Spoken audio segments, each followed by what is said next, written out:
How's it going, acolytes, apprentices? Welcome back to the Arcane Archive. That's right. And today we are offering you another exciting episode of the Cautionary Chronicles. Indeedy-do. We've got quite an interesting array of stories for you today, mostly consisting of a lot of just dastardly DMing, annoying party member shenanigans and hijinks, and just kind of all around just that unmitigated pure cringe that you guys all love to consume here with us. But that being the case, as always, please be sure to like and comment on the video. If you like what we're doing here, do show that support. We appreciate it immensely. Let us know down in the comments below what you guys think about these stories, what's going on, any experiences you have, your thoughts and feelings on it. We're always very interested to start up any kind of discourse and convo as we can with people to kind of get everybody's personal thoughts and input. Also, obviously, be sure to subscribe and share the channel. We primarily rely on word of mouth and sharing in order to promote the channel. So again, any support in that regard would be great. Hit that notification bell so you never miss out on all of the new posts that we have. We usually drop a new video every Wednesday. So again, be sure to tune in when you can. We appreciate it very much. With that being the case, let's go ahead and dive right into today's episode, shall we? The first story we have for you today is titled "It's Supposed to Be a Triangle" by Striking Station 4360. I honestly don't even know where to start. This is so crazy. I still haven't even fully processed it myself, but I'll try and give it a shot. Sorry in advance, this is going to be a long one. So I've been playing TTRPGs and being a game master for as long as I can remember. It's my favorite hobby, so yeah, it's fun. Recently, my last campaign wrapped up as a GM, and due to scheduling, the horror, my friend group won't be able to play again until at least next year, which, that's fine. Life happens. It sucks, but it is what it is. I know that feeling. Boy, oh boy. So I looked online to see if anything interesting was out there. I ended up finding a group on a Discord server with an open spot in a campaign that was starting soon. Since it had been a while since I just played, I figured I'd give it a shot. Now, the group had 6 players, and the GM, which made 7 total, which it felt like a lot to me, but hey, if the GM can handle it, who am I to judge? It was supposed to be a shorter campaign with multiple sessions a week. They wanted about 3 or 4, if I'm remembering correctly, and since the timing was mostly in the evenings when I'm free, I figured, yeah, why not? The GM didn't have a session 0, which I personally thought was a mistake, but oh well. I didn't say anything at the time. We each came up with our characters, and I wanted to play a more laid-back one, so I came up with Craig, a barbarian from the northern tribes, kicked out of his tribe after coming of age. The chief didn't want any competition for the chief spot, so, just a simple human barbarian. The rest of the party wasn't anything too wild or crazy either. We had a cleric, a warlock, a bard, a ranger, and a rogue. And finally, session day came, and we started playing. The premise was very straightforward.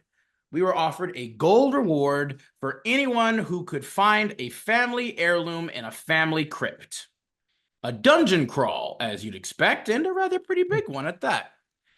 Now, exploring the dungeon was a lot of fun, and it gave us a chance for both RP, experience, combat, and all that. Everything was going fine. We ended the session with the party setting up camp and right before a long rest. That's when things got weird. Out of nowhere, the warlock blurts out, "Me and the cleric will share a tent with Craig." It seemed harmless enough at first, and I wasn't fully thinking, so I just said, Craig's gonna sleep on a bedroll on the floor, no tent. I didn't see the other player's face, but I did hear an audible sigh over the mic. Still nothing too strange, right? Well, that's certainly what I thought at first. Our next session was 2 days later. We got together and continued the dungeon crawl. Throughout the session, the warlock and the cleric had some, well, let's just say weird RP. It seemed like they were supposed to be some kind of couple, question mark? But honestly, I've seen people use TTRPGs to act out Stranger Things, so I didn't mind it. The session ended after we found the heirloom, a necklace, and we finally returned it to the owner. We then went to find a place to stay at an inn in the village, and the first thing the cleric says is, well, we can all rent 3 rooms. One for the rogue, one for the ranger, and Craig and the warlock and I can share one. Now, I don't know why, but it just kind of bothered me when they said that. So I responded, yeah, he's gonna go sleep in the stables, not comfortable with fancy beds. And once again, I got what sounded like a sigh over the mic. Next session was 2 days later. First was on Monday, second was Wednesday, and this one was on Friday. We got together, and right after the DM's recap, the warlock goes, I think the cleric and I sneaked out in the evening to find Craig in the stables, with this strange little laugh. Honestly, it had been a rough day at work, so I kind of just came out and said, why? He doesn't want company other than the horses right now. Seriously, this makes no sense. Maybe my tone wasn't the friendliest when I said it, but wow, did that strike a nerve. Both the cleric and the warlock started complaining loudly, overlapping on their mics so much I could barely hear them. The one thing I did catch was, it's supposed to be a love triangle. What aren't you getting about this? Now, the moment I heard that, alarm bells went off in my head. I'm surprised they didn't go off sooner. Like, I don't know why you didn't ask this question, like, either right away when they first proposed this thing, or even the second time they did it. Like, I would have been like, why are you trying to get a room or get along with my character? What's going on here? What is this? Like, seemed pretty obvious, but still, just a little weird. I was instantly like, I did not agree to that. What the hell are you trying to pull? And from there, things just began to escalate. Apparently, they had this whole story in their heads where there'd be a love triangle between their characters and Craig. Like, dude, no. I don't play TTRPGs for that. Absolutely not. Things continued to get even weirder. They started saying a lot about what they wanted in the story that I am definitely not going to write out here. But, long story short, these two had some fantasy about being in a 3-person relationship and thought it was a great idea to push that onto someone they didn't even know in an online D&D game. I didn't stick around much longer after that. I left the channel, but had to block them because they started DMing me personally. I told the GM that I was dropping the table, and he was super apologetic about it because, as it turns out, these two were his IRL friends. Woof. But seriously, though, what the actual hell? Can't we just play D&D in peace? Just let me smash the damn goblins. Phrasing there, OP. TLDR, a couple tried to force my character into a love triangle, and they got super mad when I didn't go along with it. End post. So, right off the bat, what do you think about this one, Samuel? Well, there's definitely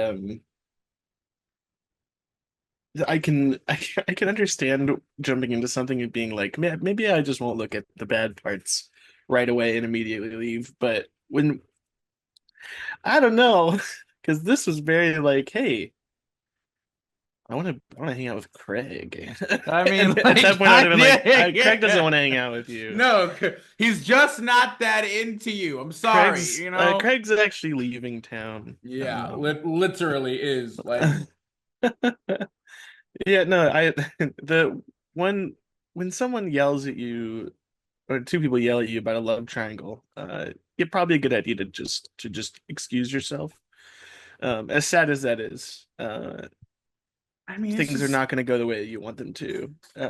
Like, again, there are games out there where people are going to do this, and everybody at the table is like, yeah, nothing wrong with that. Sure, do your thing. Hey.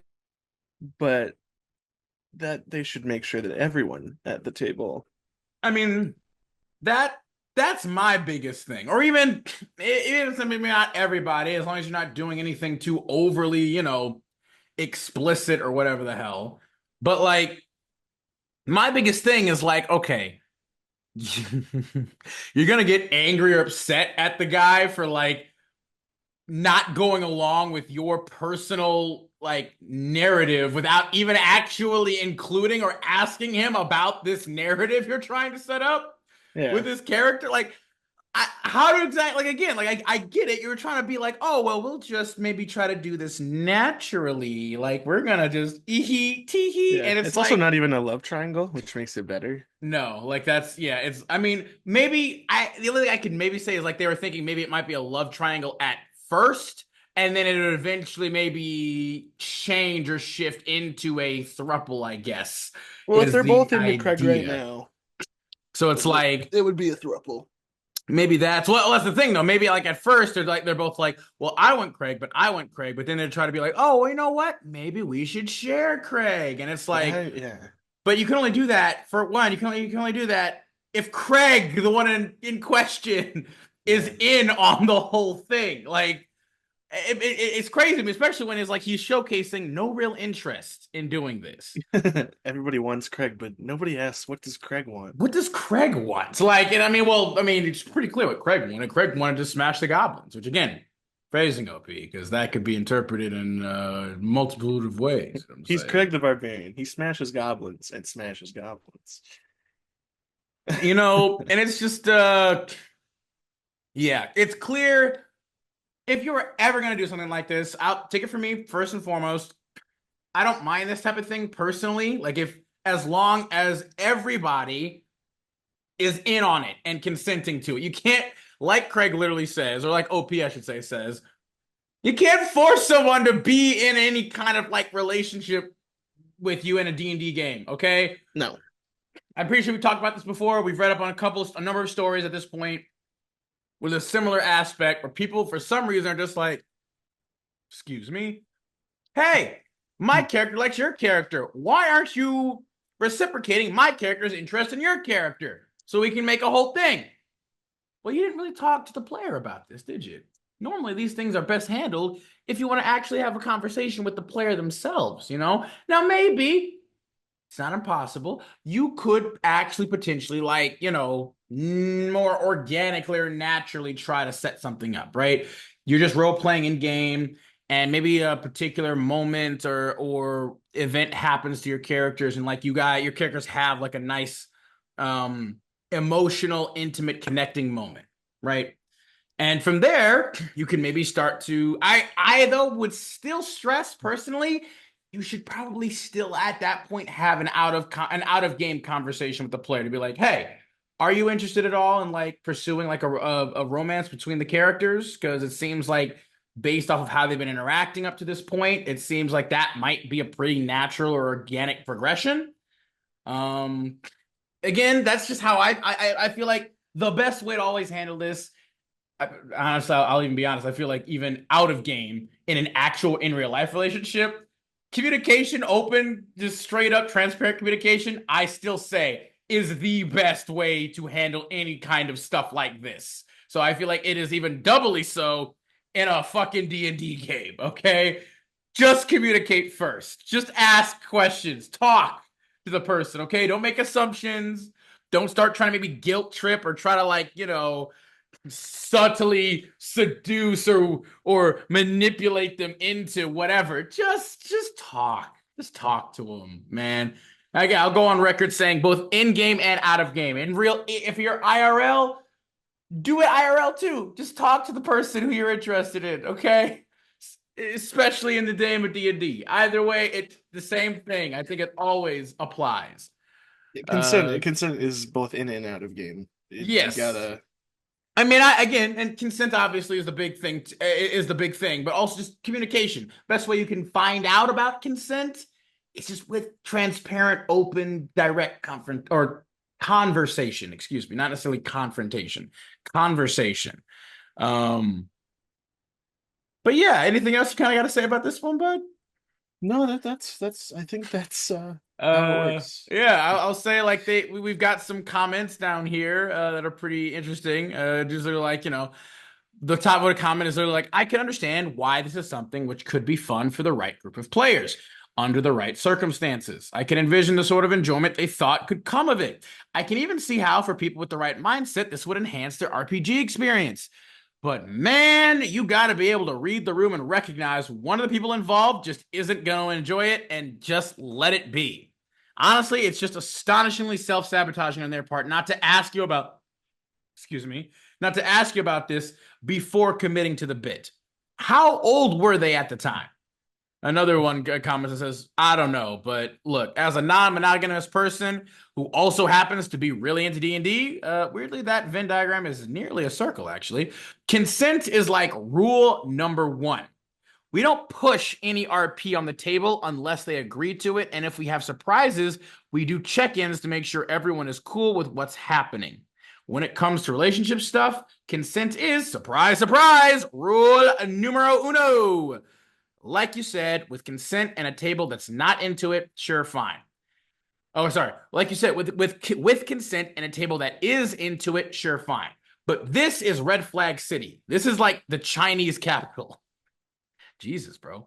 And yeah, like it's definitely the case of just like, yo, you just talk. Just have a conversation, man. Seriously. But yeah, you know what? With that, I think we've touched upon this as best we can. Let's go ahead. Let's move on to the next story of the day. Sammy, go ahead and take it Yeah, away. I will. I have DM destroys two friendships over one session Oh by Totally no. Moo. This sounds sad. I know. This is the story of how my D&D group fell apart after 3+ years because we dared to give the DM honest feedback after a particularly difficult session. To Uh-oh. preface this, yeah, we had played multiple campaigns at this point, didn't have any issues until we were given an ultimatum that didn't end favorably for anyone. Background. The world was falling to what we would consider eldritch horrors from another plane. These horrors could manipulate people into doing their bidding, and you didn't know if you were affected or not until it was revealed through magic. This was the ending of a series of campaigns in the same setting, and honestly, the idea was fantastic. The DM and us also preferred to have very difficult combats that were heavily stacked against the players.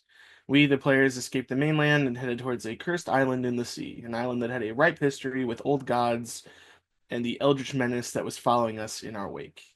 This campaign started with a time limit before the enemy arrived, which meant we had a little time to try and get some form of defense started.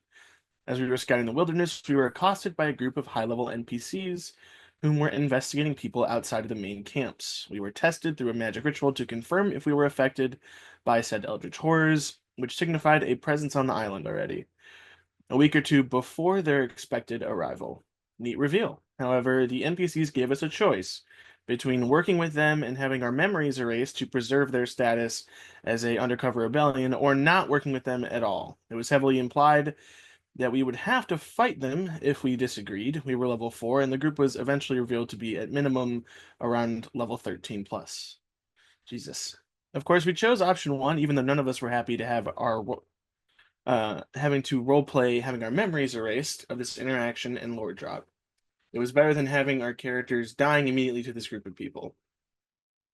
We waited through the night until the rest of their group arrived to wipe our memories. At the same point, a new player and some friendly NPCs arrived right before the ritual, and they asked us what was happening. We were transparent and let them know that this group was trying to forcibly erase our memories, and we didn't have a choice.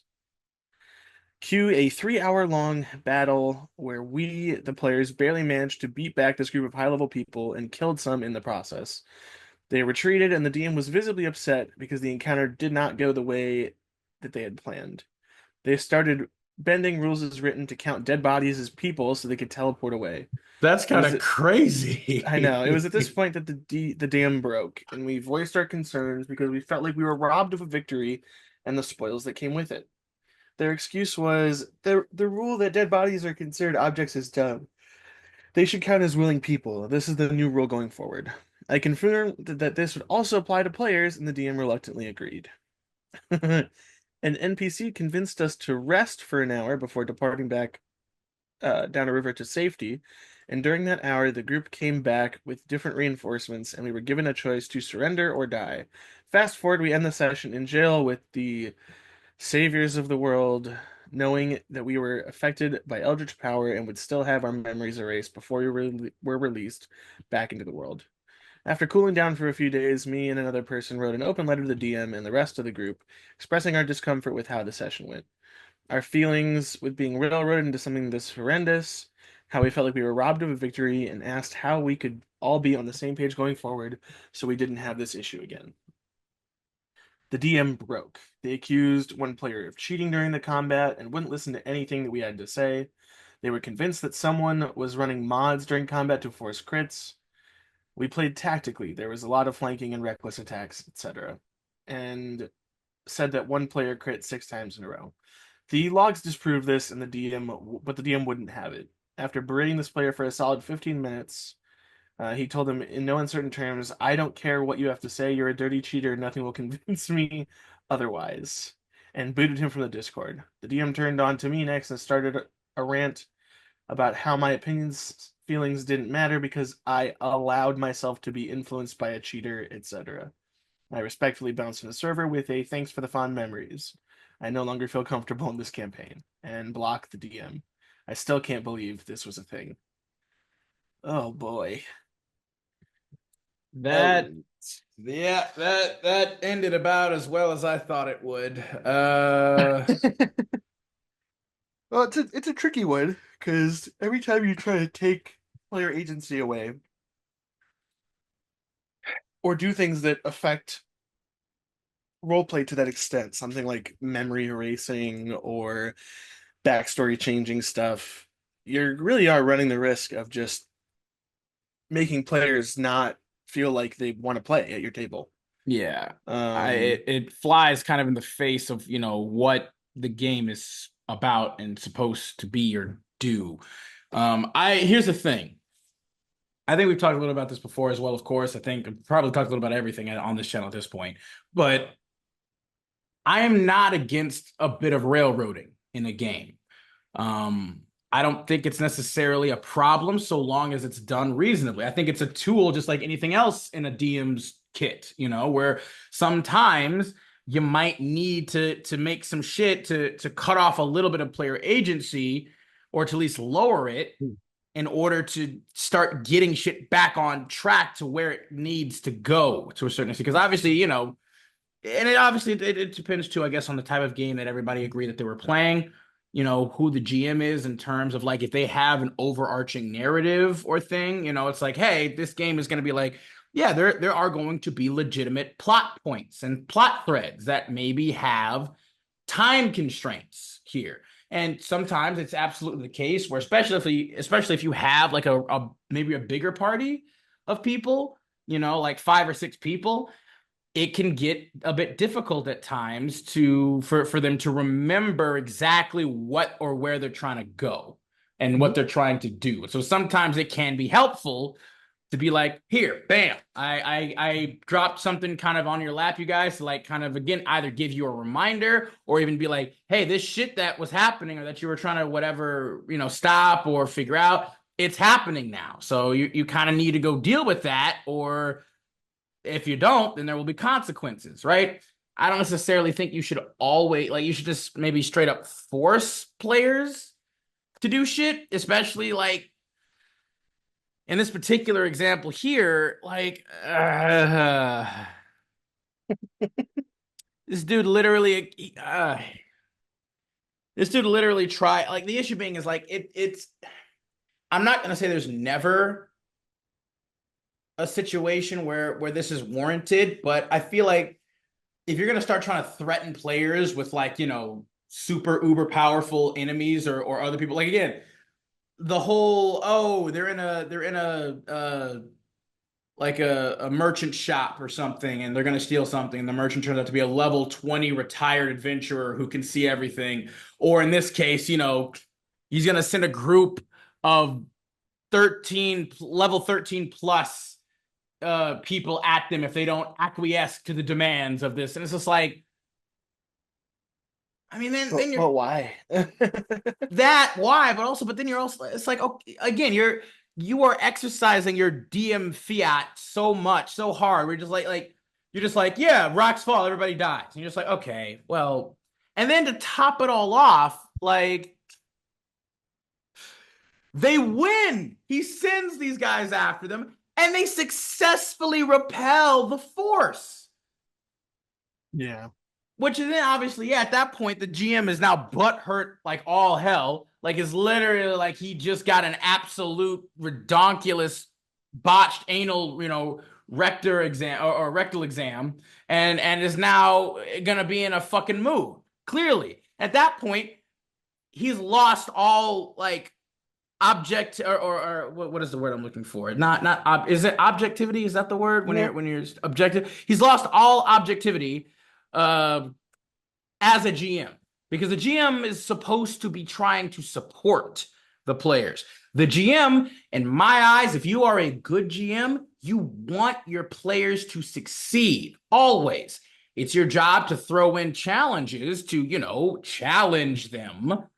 But the idea, the overall objective, desire, and goal should always be for your party members, your players to succeed. You should want that as a GM because that's again what gives your story any meaning or any like legs to stand on anyway. Without the players, you have nothing.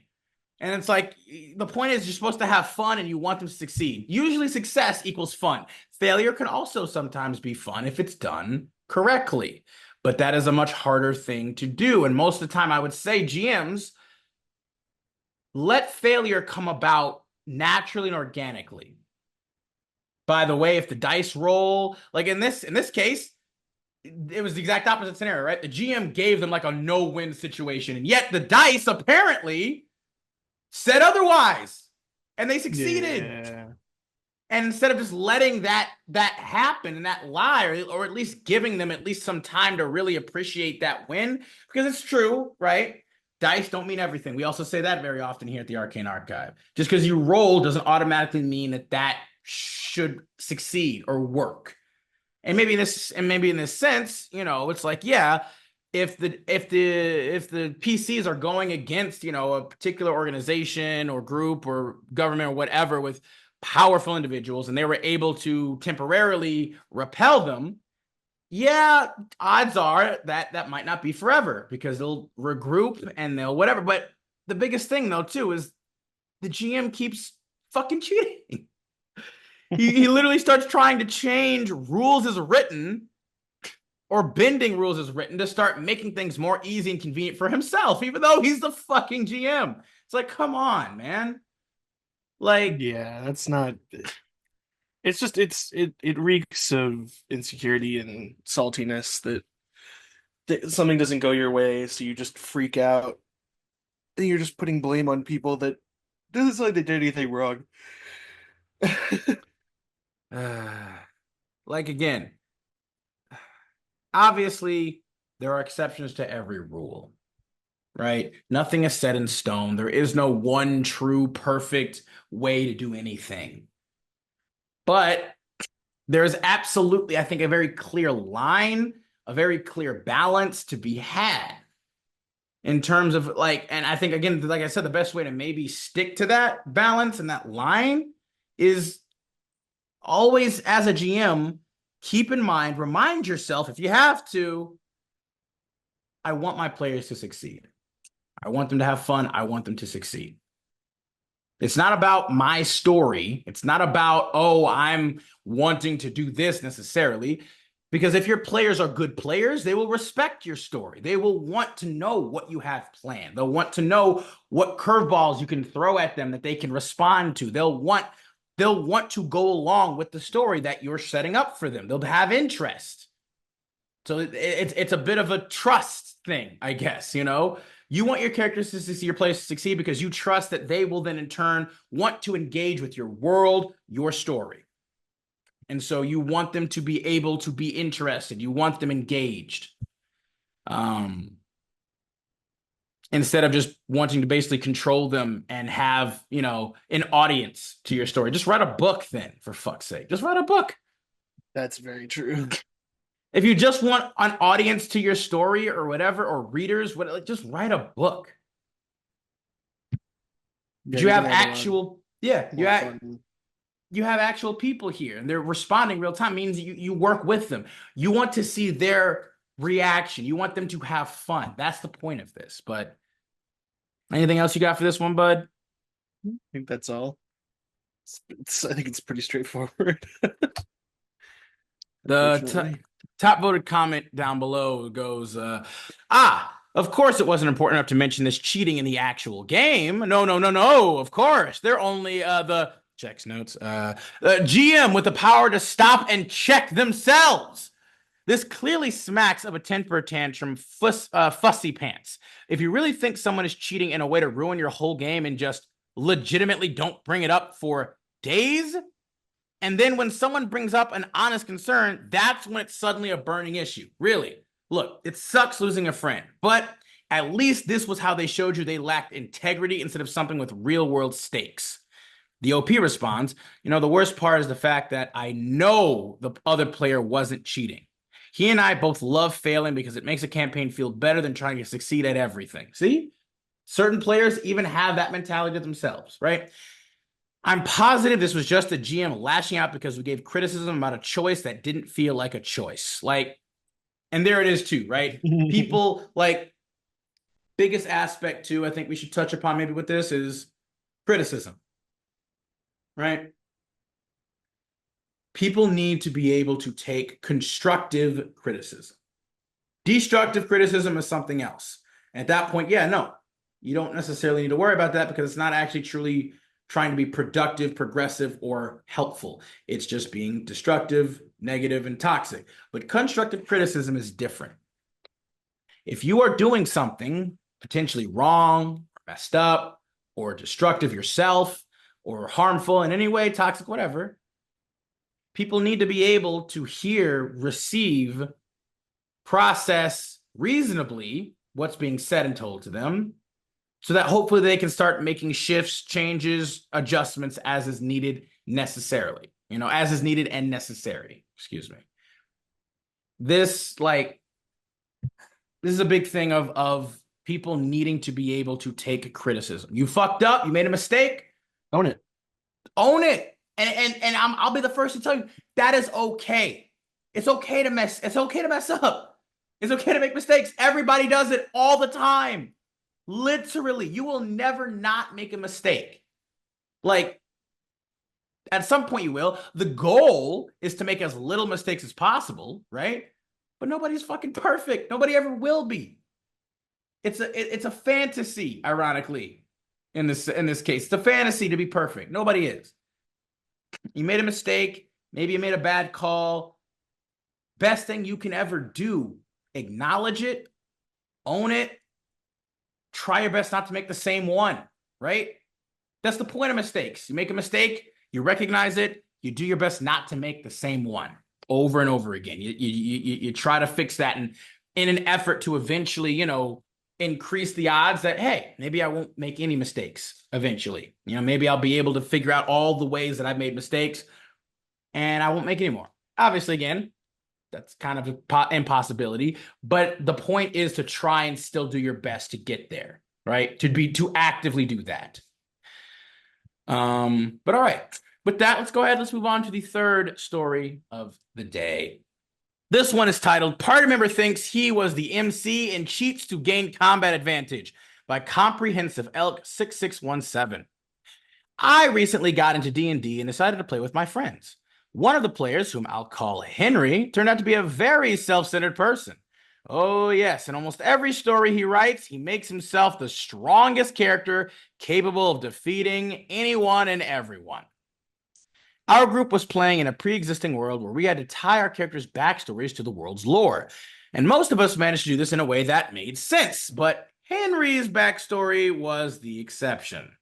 Now, for some reason, he decided to rewrite parts of the lore. His character was a warrior from a nation that existed 1,500 years ago, who fought alongside the nation's god. And during a battle, he took a spear to the chest meant for the god, but somehow managed to slaughter every enemy in sight before dying. And that's not even the worst part, because apparently everyone in the nation, along with all the gods, mourned his passing, despite countless other warriors also dying in this war. He then ascends to the god's realm itself, spoke to a dragon, which dragons aren't even supposed to exist there at all, and was somehow granted a second life, revived as a half-human, half-dragon. which was particularly frustrating because, as in the lore, dragons can maybe look human, but humans cannot become half dragons. The worst part came during the opening session. One player's backstory involved being a friend of the gods, but she was injured during the war and now roamed the world through a puppet made from a tree. Henry pulled her aside and said, "Huh, I've seen you somewhere before. You were definitely a loyal follower of the god of freedom. Yeah, I remember seeing you with him hundreds of years ago." He completely disregarded her backstory and invented a new role for her as some loyal follower, totally ignoring the lore. Then he did something that really frustrated me. During combat, he kept rolling high numbers. 20, 15, 17, 13. Oh, wait, not a 13? It's actually a 25 or something else good, right? But never a bad roll. When I asked him about it, he said, "Oh, I have my own system where I roll 3 times and take the third roll."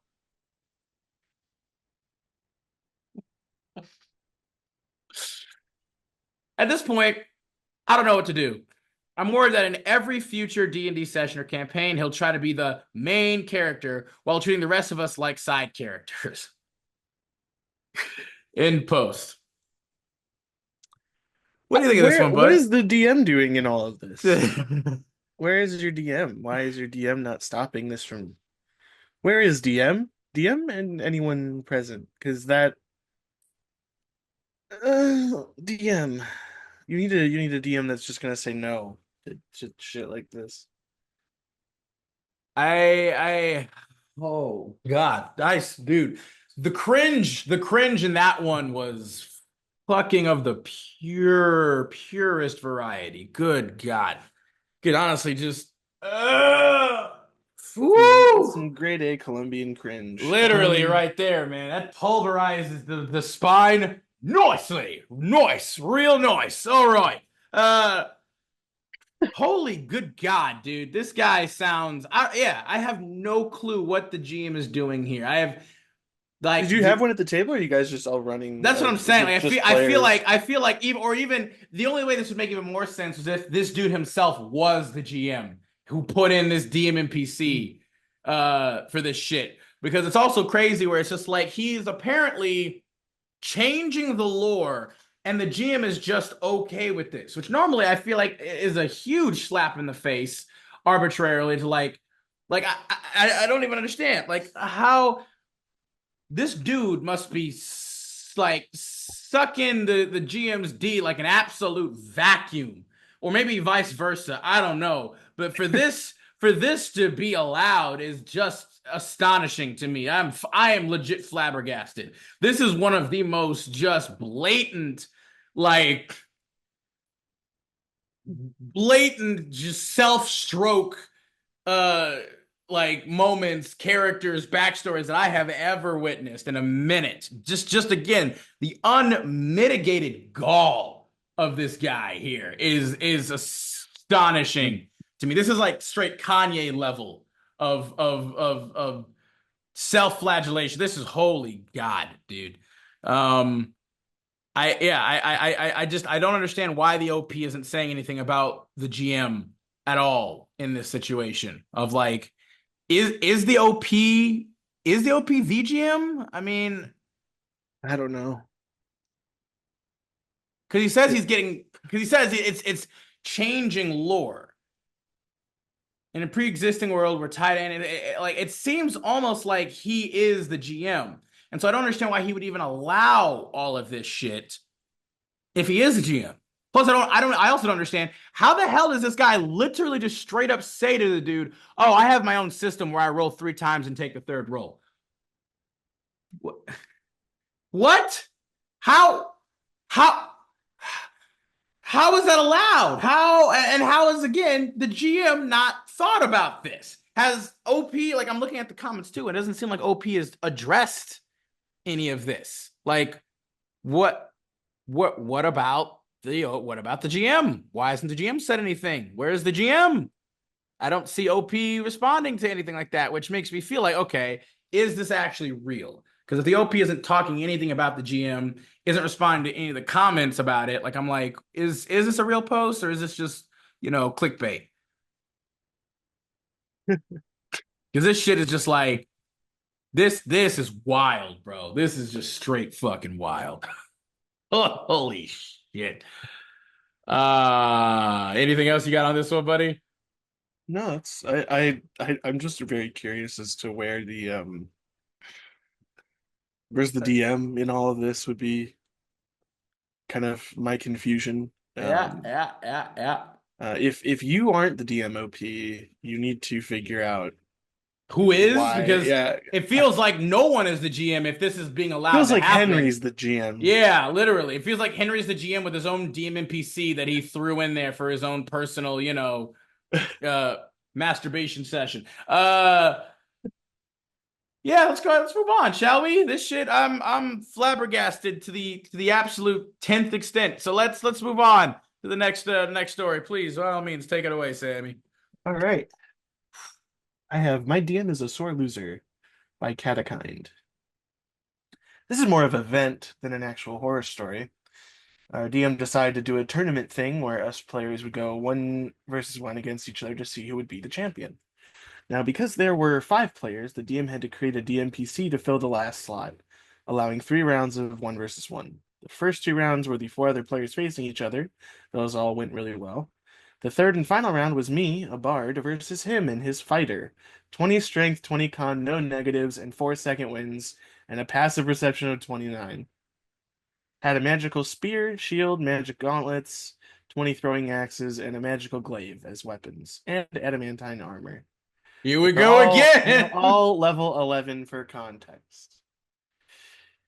Okay. Oh So boy. I have quite a lot of control spells that do damage, which allowed me to get the better of him quite a bit in the early game, which makes sense. That's what bards are known for. When I dropped low, I polymorphed myself into a huge giant crab and managed to save on all the concentration checks to keep the form um, going for the entire health pool. I was quite lucky on those, I'll admit. He ate the whole health pool, but I managed to kite him, uh, and last minute we were both low. I went invisible while out of his vision and moved quite the distance away, but we had a misunderstanding on the rules of invisibility, which I quickly looked up for clarification. We had one of the players DM for the fight, but he has never done it before. He still did great. We referred to him as DM Monk. The monk had to decide what shit went down in the arena. We were in the swamps and had random geysers spawning. Of course, the DMPC was immune to fire, and the geysers did fire damage. But he walked into it and it blew him up in the air about 70 feet. He decided he could make ranged throwing attacks from there. The monk allowed it, and I was fine with it since it looked cool. But back to the invisible thing. We originally thought that you just got disadvantage on the attack, but after looking it up, that isn't the only thing. You can only attack the square you think the invisible creature is in, and then proceed at disadvantage if you got it right. You are allowed a perception check to see where the creature could be. The monk said the DMPC should roll it. He rolled a 1, and even with his modifiers, he still lost, meaning he had no idea where I was. He then proceeded to fall 70 feet, falling unconscious, which meant I won. Very hard fought battle. The DMPC in person then immediately said, "Okay, guys, once the dice are rolled, you can't go back, but fine, whatever, you win. None of this shit in the future, all right?" In a very upset and angry voice. He was quite clearly making me feel like shit for winning. He said it in a more derogatory way. I just simplified it. But for a bit of context on this, he said to the monk, I walk into the geyser getting launched up and make 3 attacks with throwing axes. Since I'm in the air, I get advantage, so it's a straight roll countering the invisibility.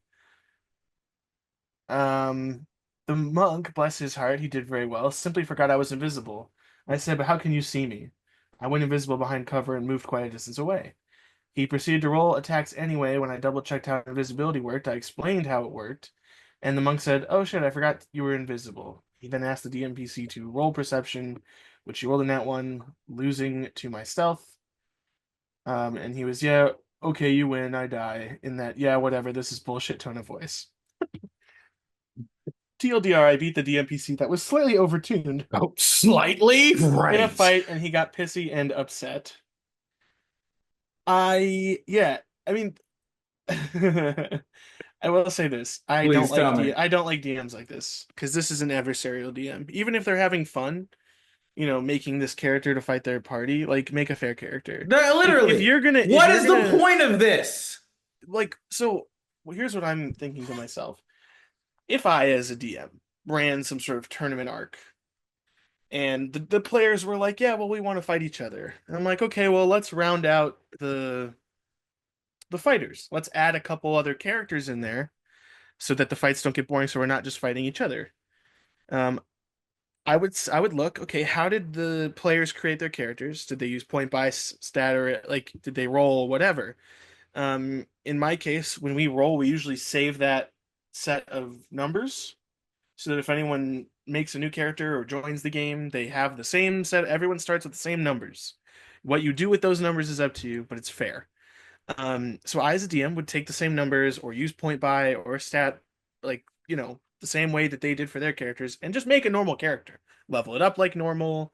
Maybe look at, okay, how many magic items does each of our party members have? And I'll give them a couple of comparable items, but nothing like that, where it's 20 strength, 20 con.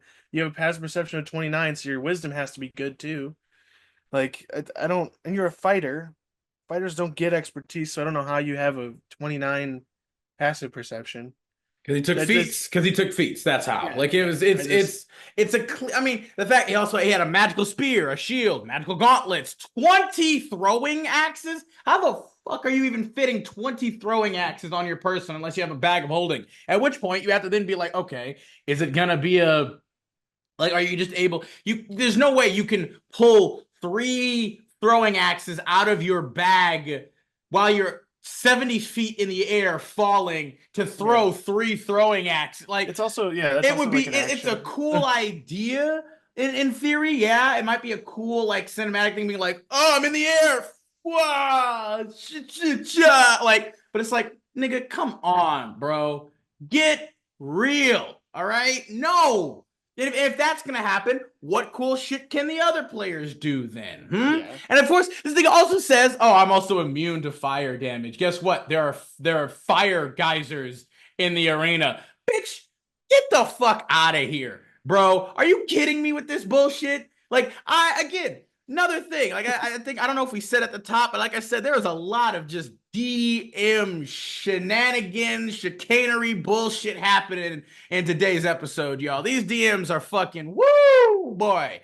This is some bullshit, bro. And he still lost. Once again, there is a true gods above. The true gods above were like, yeah, this is some bullshit. This nigga needs to be humbled real fucking quick. Still lost. And then he wants to act butthurt as if he wasn't straight up fucking rigging the system right from the beginning anyway. I mean, again, to be fair, we don't necessarily know all of the shit that like the other characters may have had, right? We don't know. Maybe this is a particularly OP or super powerful campaign, right? Like I'm part of one of those right now. Super awesome. Like I am enjoying it for the most part. Really cool to have powerful characters. Like it always is. It just is. It's fun. At least in my opinion. Doesn't mean we always succeed at everything or win all the time. Because no, we don't, but it's still like, yeah, cool. And so therefore, such as things like this, the GM does need to kind of like, bolster and boost up, enemies and shit to be able to handle us a little bit more because we're OP as fuck. Yeah. But this shit right here, though, is just a clear, blatant rigging of the like. It's not even fun or interesting, right? I love that personal thing myself, right? If I'm a GM, I am a huge arbiter of like I would love to give my players like just about whatever they kind of want within reason. Like I usually I think I've talked about this before for the setup that I do. I'm like if we're like doing because I usually like higher level play anyway. So yeah, level 11 we're talking or whatever. You know what? Go ahead and take like you could either choose between getting one very rare, one rare, one uncommon, and maybe and maybe like 2 or 3 normal common items, or you can go like you get 2 rare. You don't get a very rare, you get 2 rare. You get like or maybe just 1 rare. You get 2 uncommon, and then like 3 common items or whatever the fuck, like things like that. Like I usually depends on kind of the players as well as what level we're at. Like I might switch things up and stuff, but it's basically you get options for items and stuff at this level. And For this, like, yeah, okay, you can maybe get some magical stuff. It makes sense. But this dude literally has 20 strength, 20 con, can attack 3 times in a round, I believe, at level 11 at this point. I think it's a 3 times at that point. Or maybe not. Maybe it's level 12. It's no. He can't because he said it right there. He can attack 3 times. He also has what did he say? He has 4 second win. How the fuck does he have 4 second wins? Is that a new thing for the new rules where it's I have no idea. proficiency? Because I think proficiency at that point goes up to 4, right? I could be wrong. But that seems crazy to me. 4 second wins? I don't know about that. And yeah, passive perception of 29, meaning like his perception would have to be like his wisdom would have to be, I'm pretty sure, at least a 22 as well. It would have to also be a 20 at least, and then you would have to get expertise in it for it to be anywhere near that high. Like, what are we doing? What are we doing with this shit? What are we doing? Like, come on, bro. And then he's a sore loser on top of that. Oh God, bro. It's pathetic. It really is. Like, literally, top voted comment. I don't understand GMs like this. As a GM, you aren't playing against the players. Thank you. If you are, you can just win by dropping 5 tracks backed by 10 Vecnus. Exactly. Like, it's not a challenge to kill PCs. Try keeping them alive. That's the challenge. Thank you. Thank you, Oakley Sids. Or I'm sorry, I don't know how to pronounce the name. It's OAKLEYSDS. I'm not entirely sure how to pronounce that. Oakley's DS. Oakley's DS. Yeah. Thank you. Like, that is exactly. Could not have said it better than myself. I'm pretty sure we said kind of that exact thing. But still, like, come on, bro. Literally. That's my biggest gripe with this is it makes no fucking sense. You are the over god of this world. You can just do bullshit. And to be fair, it wouldn't be fair because players could then just be like, no, I disagree. That doesn't happen. You know? But you can just do shit like that where you're just like, yeah, rocks fall, everybody, or a fucking meteorite comes, impacts the planet, destroys the entire planet and everybody on it. It's done. Like, yeah, you could do that. It's your world. Yeah, you could do that. Sure. So like, if you're trying to if you're trying to try and prove your superiority over your players, doing it this way, we are just blatantly cheating and, like, again, fight fair. Yeah, you want to show maybe you're a superior player, then build a character just like your players did. Set them up with equipment and items equal to what your players may have right now, and go at it from there. And then, yeah, then you can be like, well, you know, maybe I had a better strategy. Maybe I was just better with my own roles. You know, maybe the roles were just shit, because that's another huge thing to consider. 2 players might not necessarily be, you know, equal, or one's might less or over the other one, because if you just have shit roles, yeah, you might just get screwed anyway. You'll just get fucked over anyway. It doesn't matter how superior your strategy or character might be, in theory. The rolls of the dice, if you can't hit shit with the dice rolls, doesn't matter. Like, so overall, it's still kind of a moot point. Like, even better, not for nothing, but hand axes have a range of 20 to 60. He couldn't have hit you from up there anyway. Yep, literally. Yeah, guy just he stacked the deck in his favor and still found a way to lose, which is hilarious. Yeah. I mean, you for those beating a fighter was a bard, because that's a difficult one. I was gonna say, like, I'm surprised. I'd like to know, like, what type of bard you were, because even like going polymorph, because I think a lot of people forget polymorph. You don't keep your intelligence. You are just that creature. So I mean, technically speaking, though, as a giant crab, you probably had pretty good con for that constitution save, ironically enough, for your concentration checks.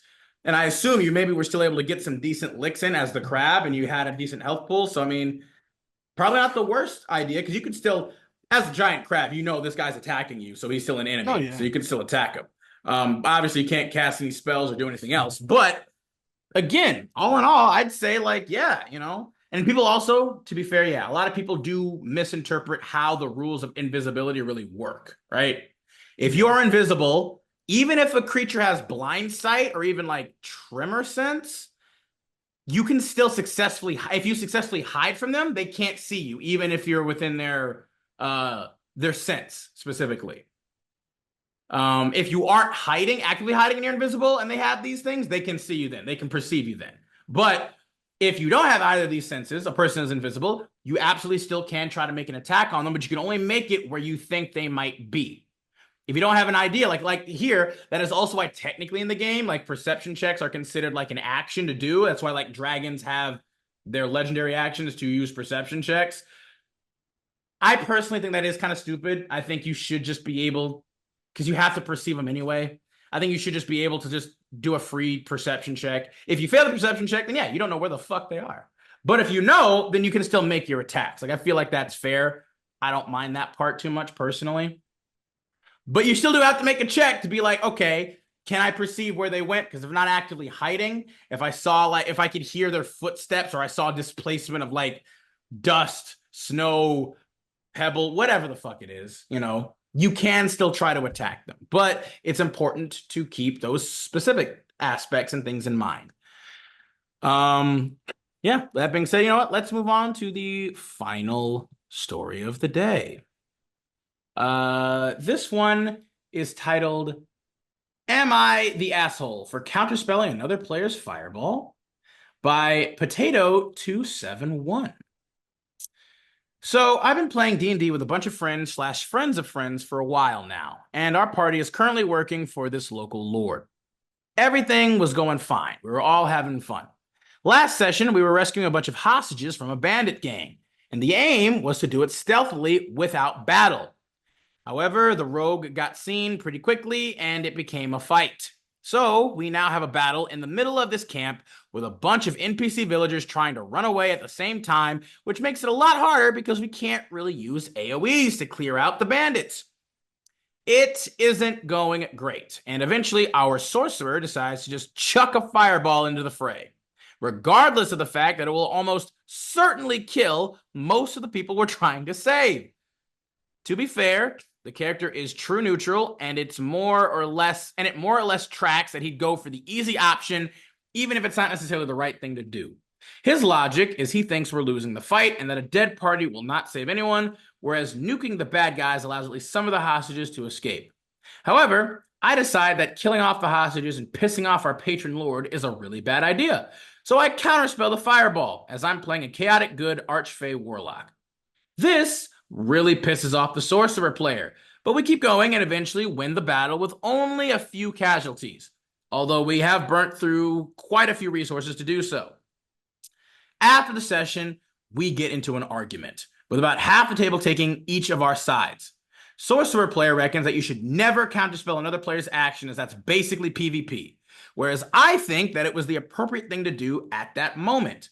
To be clear, this is a no PvP table where we have kicked out a guy who repeatedly tried to screw over other players, but I feel like this was the right thing to do for the party.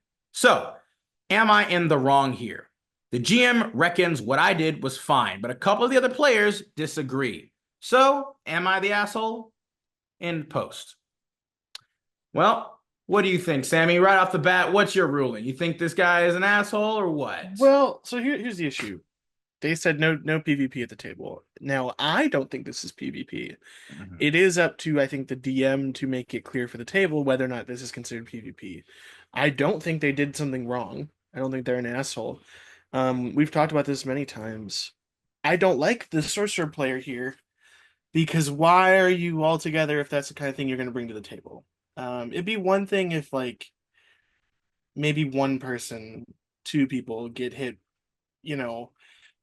out of the bad guys you're going for, maybe one or two innocents, right?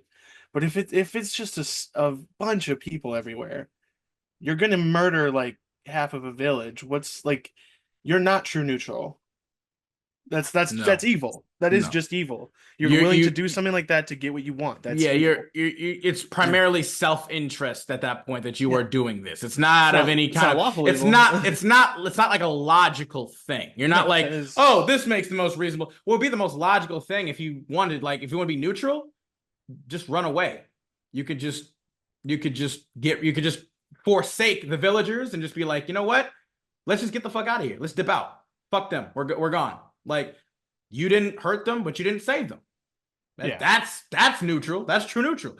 That's my own. That's just self-preservation. We're not able to do this. We can't save them without whatever. Leave them to their own fate or whatever. You get the hell out and Yeah. save yourself. Like, And like on top of that, all you really have to do, like as a neutral character, you could be like, well, I won't fight them now. Let's try to lure them out of this village and then we'll attack them, or you know something. There are other like you said, just straight up trying to nuke all of yeah. them along with the villagers or innocents. Like that's not being neutral, because you're willing to sacrifice these people not for any other reason than just because it's easier. Like the easiest option is not what true neutral goes for. True neutral just goes for what's the most logical course of action to resolve or figure out to accomplish your objective. Like the objective was to save these people.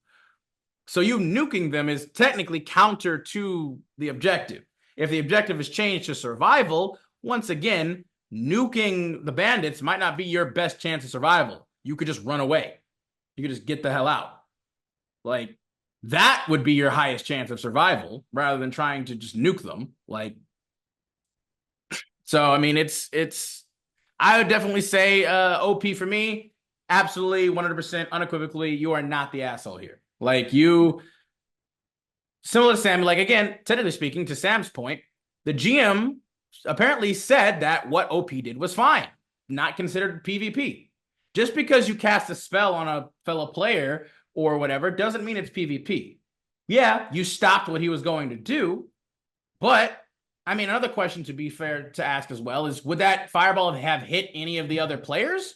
Was nobody else in like melee range with any of the enemies that he was trying to hit? Like, what's really the scenario or situation here? Because if he's trying to do like, again, if he's gonna potentially hit the vast majority of the hostages and they're all commingling with the enemy, are there no party members who are also commingling with the enemy right now to be like, hey, we're gonna save these hostages right now? What's going on? Like, so if he was willing to potentially also blast, friends, I don't know if what source where he was, but counterspelling that, like, yeah, that doesn't, you were thinking of the party saying, I don't feel like this is the best thing for the party. Probably not. I don't think that's an incorrect thing to say. I would say it's just, if what you did was PvP, I'd say his fireball is just as much PvP because he's going against the wishes of the party. Like literally the whole reason you kicked the other guy before, right? He was trying to screw over the party. Well, him fireballing everybody could probably be indicative or interpreted as you're trying to screw over the party. So at that point, turnabout's fair play, I guess. Like, again, maybe it is all about perception and personal interpretation, but if you're gonna say one thing was one thing, then the other thing was it too. Like, if the counterspell was PvP, then so was the fireball, as I can see it. Like, I don't think the sorcerer talked with everybody else to be like, hey, are we cool if I fireball everybody? I don't think that conversation was had. And so if he's gonna make an executive decision, well, then you get to make an executive decision to be like, no, don't do that. That's just fair to me. It's like, hey, sometimes, and don't get me wrong, right? Don't get me wrong. Sometimes players do need to make executive decisions, right? Because if you're in the middle of a battle, if you want to keep things less meta, right? If you want to keep things just more kind of in game, you might not have time to ask, like, is it okay if I do this thing? Is it all right if I cast this spell or if I do this thing? Like, are we sure? Is that okay? Is that stupid? Like, personally, I'm want to like, make your decision, do what you got to do. We can't necessarily tell you or hold your hand. I'm not necessarily against talking per se if you're like a newer player, but if you're in the heat of combat in the moment, you might not really have legit like reasons or means to be able to have a conversation to discuss if this is a good idea, unless it's like a really, really, really just blatantly stupid thing to do, right? At that point, it's like, it doesn't even make sense why your character would do this. So why are you doing this? No, we're not doing that. Yeah. But if there's some reason, if there's some logic behind it, and you're like, I'm going to do this thing, and you're like, well, we can't really tell you what to do, bud. Do your thing. We'll see what happens. At that point, it's the same case for everybody else. You did that thing. Nope, I'm going to counterspell it to stop it from happening because I don't think it should happen. Yeah, I don't even think this is really a particularly offensive counterspell. I No. just and like the DM even said like, nah, you're good. Like I think this is more of a discussion to have with the with that other person out of game is like, I'm not trying to like shit on you, but like that wasn't really a cool thing that you were planning on doing either. Let's talk about it like adults. Because I get being frustrated. Yeah. I'm sure the It other, it it would I'm sure suck. Yeah. Like it's reasonable to feel that way, but yeah, it sucks. We were like, also, I want to do this thing, and you just you. I mean, it always feels bad to be counterspelled. Let's be honest. Like it usually just always feels pretty bad because you lose a turn essentially. Where you're like, well, fuck. Especially obviously if it's done by a Conrad, you feel so maybe a sense of betrayal. Like what the fuck? Like, but the same token, it's like you're gonna kill all these people. Like that also goes against what we're trying to accomplish here. I want to succeed at the objective. I want to try and rescue as many of these people as we can. Like, so I don't want like that. I'm also saying like, what the fuck? Why are you doing that? So like, it's. I think this could have been a really great character building moment for both of them in terms of they had maybe a bit of a butting heads moment, but if you talk it out, you know, you share each other's sides, you come to an understanding of each other. Like, I understand why you did that. I understand why you came to that conclusion. And I hope that you can understand why I did what I did and be like, you know what? I do. I understand. And then you let it go, you make up, and you become a closer, tighter knit group because of it, Could have been a beautiful moment, in my opinion. And yet it's sullied by the fact that this wasn't just an in character thing. This was clearly like the player outside felt slighted in some way because OP, counterspelled them, kept them from doing their thing. Which again, that kind of makes me feel like he just wanted the opportunity to like get a really cool fireball off and like do a shit ton of a damage to it. memorable fireball. Yeah, a shit ton of damage to a ton of people. Like rather than it actually being about like, being the most effective or right thing to do because they apparently they won the fight. They used up a lot of resources, but they still won the fight. So at that point, it's like, okay, all right, cool. We won the fight. We only had minimal casualties, very few casualties. All right, great, cool. Then the fireball wasn't actually truly necessary. Still sucks that, okay, well, all right. You had to burn through a lot of resources, but I feel like at that point you just took out a whole bandit group. I don't think you're gonna have to deal with much else for a little bit. I'm pretty sure you could probably get a long rest in if you really wanted to. You're literally in a bandit hideout that you just cleared out. So I think you're good to rest. Not a lot more risk, I think, at that point, unless your GM maybe is just an asshole and it's just like, oh, a rival bandit group came in at right the time. Like, come on. All right. But it's, so yeah, it's just like this. I don't think this needs to be nearly as big a thing as this sorcerer player is making it out to be, bro. Like, doesn't need to be, man. It could have been a really great character bonding / building moment, but clearly, I think this is more of a personal thing where he just wanted to blow a lot of people up with a fireball. No, and did not care who it was. Yeah, I don't think he really cared. I think he just because the thing, honestly, I don't, because that's another thing, right? A lot of players who are in like, quote unquote good campaigns, right? It's like this is supposed to be predominantly good focused campaign or good, like, you're not supposed, it's not an evil campaign. But a lot of players will try to skirt that line, right? They'll be like, well, my character is true neutral or chaotic neutral. And that's not true. Your character's just straight evil. The way you're acting, you're evil. That's not neutral. Again, neutral does not mean that you just start doing random crazy shit. You don't care about anything or anyone. That's not what neutral means, okay? For fuck's sakes. Neutral just means that you are just logical and reasonable for the most part, kind of, for your desires and interests, right? And objectives. What makes the most sense? Does it make sense to do this thing? Is it reasonable to do this thing? Is the cost of what I could potentially lose worth the potential gain of doing this thing? Yes, no, maybe so. Well, that determines a lot of how you act and behave as a neutral character.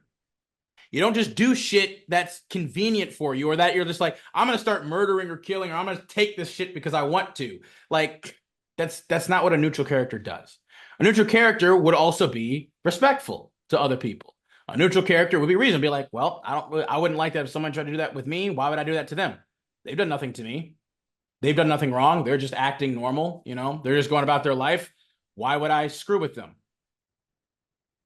That doesn't seem reasonable or logical to me. I don't need that. I don't really need what they have. Why would I risk my own, you know, reputation, my life, my freedom trying to steal that for no reason? Like, I don't need that right now. If I needed it, yeah, that would make more sense, right? If you were like, I am like this close to death, I need a health potion. I need to go and take a health potion and drink it now, or I will die. Yeah, then you'd be like, I'm just gonna take that shit, and yeah, that makes sense. That's reasonable. Otherwise, though, you're not greedy. A neutral person isn't a greedy person. And like so many people, I've played with a number of people over the years. Like one of the in the first campaign I ever played, in fact, I think there was like two, maybe three people, the first campaign I ever played in, who were like, yeah, we're chaotic neutral, or we're true neutral. And they would just do the evilest shit. They just kill people, they would just steal shit. They would just constantly. Like it just didn't care. They just didn't care about anything or anybody. And it's like you are not neutral. And you're like, well, yeah, I am. I'm chaotic neutral, true neutral. It's like, no, you're not. No, you're not. You're evil. That is literally the definition of evil in this game. Let's not even say the definition of evil, like, you know, in a dictionary or whatever in real life. In the game, they literally have. I think, in fact, there's a comment here that specifically stipulates like what is the actual definition of like neutral and what is the definition of evil. Let's see. Now, our tables I can fly. Da, da, da, da, da. Yeah, here it is. So, quoted in, I believe, either the DMG or Player's Handbook, neutral in is the alignment of those who prefer to steer clear of moral questions and don't take sides, doing what seems best at the time. Neutral evil is the alignment of those who do whatever they can get away with without compassion or qualms.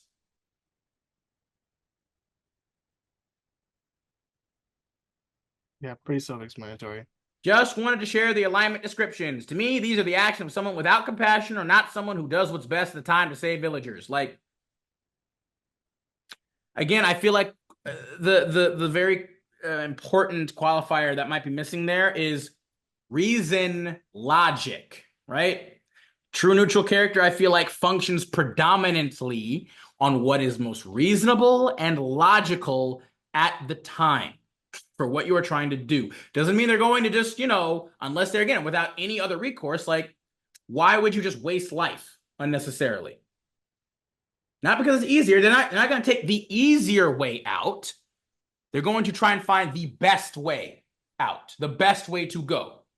What gives them the maximum benefit, the least risk, or the least pain, or whatever, the most logical, reasonable way to go. Whereas a good person, right, they'd be like, no, we have to do our best to get everybody out, even if it's stupid or unreasonable or illogical. Evil person, no, let's kill all of them so that's the easiest way for us to leave. We don't have to worry about anything then. We sacrifice all of them. We get all the power, all the benefit. It's fine. We don't have to worry about them. Evil. They don't care. No empathy or compassion. No. Like, but people always want to try and skirt those lines, right? They want to try to be sneaky. Like, no, it's all about interpretation. True neutral, chaotic neutral. You know, I'm crazy, right? I'm chaotic. Like, come on, man. Just be evil. You want to be evil, be evil. But then if you're not in an evil campaign, your character really has no place here, is the thing, right? Let's do an evil campaign. If you want to be an evil character, let us actually sit down. Next campaign, let's do an evil campaign. You can be as evil as you want. Although, honestly, the funniest part too, though, even in an evil campaign, you do still have to make a character who predominantly has a reason to go along with the party. So you can't... just have your party do evil things. Well, even evil things, but if these evil things are detrimental, for instance, if it's like, oh, you're just a serial killer or whatever, right? and you're constantly, and your party isn't strong enough or has enough connections to do this logically or smartly or intelligently, you're just screwing the party over now. Now we're going to jail, or you're going to jail. Like, you still have to be smart if you're evil. Especially, honestly, you have to be even more smart if you're evil, right? If you're gonna do crazy, stupid shit, you have to be smart. So I guess, you know what? I guess we'll leave it off at that. Unless anything else you have to say about this one, buddy. No, you did wonderful. I appreciate that. So you know what, acolytes, apprentices, let's leave you off here with the quote of the day. Be smart, please. You have to be smart. All right. If you're gonna be evil, at least be smart. If you're gonna be good, you can be dumb because you're dumb and good. Sure, that's an endearing trait, right? That's your redeemable trait. But if you're gonna be evil, please, for the love of all that is holy and unholy in the worlds and those beyond, be smart about it. God damn. But with that, thank you guys so much. If you stuck around with us this long, we appreciate it immensely. You guys are the absolute goats, you're the champions, and we love you so very much. As always, be sure to like and comment down below. Let us know what you guys think of these stories we read for you today. If they powdered you sufficiently, if they powdered your spine sufficiently and the like. Subscribe and share the channel. Hit that notification bell. As always, we'll be sure to catch y'all next time when we dive back down into the archive. Bye, y'all.